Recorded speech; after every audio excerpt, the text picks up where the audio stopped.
Building the kingdom, God's way. Luke 14:28. For which of you, intending to build a tower, sitteth not down first and counteth the cost, whether he have sufficient to finish it?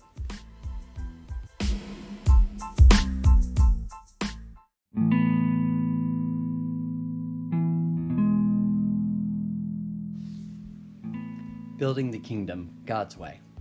God isn't talking about a cost that we have to count. Instead, God is talking about a cost He has already counted. The cost was 30 years of His life in Nazareth, those 3 years of popularity, scandal and hatred, and deep agony in the Garden of Gethsemane, and the suffering at Calvary, the turning point of all time and eternity.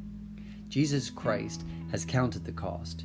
Men are not going to laugh at Him at the end and say, "This man started to build and was not able to finish." The condition of discipleship laid down by God in verse 26, 27, and 33 of Luke 14. Verse 26, if any man come to me, and hate not his father and mother and wife and children and brethren and sisters, yea, and his own life also, he cannot be my disciple. This is one of those verses that really confuses people. Following verse 27, and whosoever doth not bear his cross and come after me cannot be my disciple. Verse 33, so likewise, whosoever he be of you that forsaketh not all that he hath, he cannot be my disciple.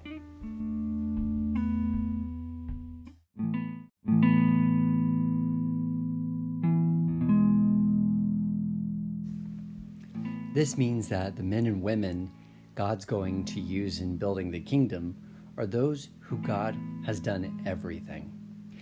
If any man come to me and hate not, he cannot be my disciple.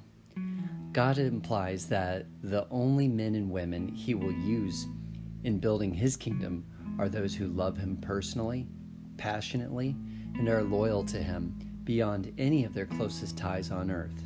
This is the ultimate requirement. Only the one who gave everything is worthy of it in return. God's not saying here that you literally are supposed to hate your wife and your children and your family, but that your devotion and love towards them in light of your love and devotion towards God is so much that it seems that you hate them in comparison. Not that you actually do, but that your dominance and your loyalty and passion is so preeminently towards God that when people view the others in light of that relationship.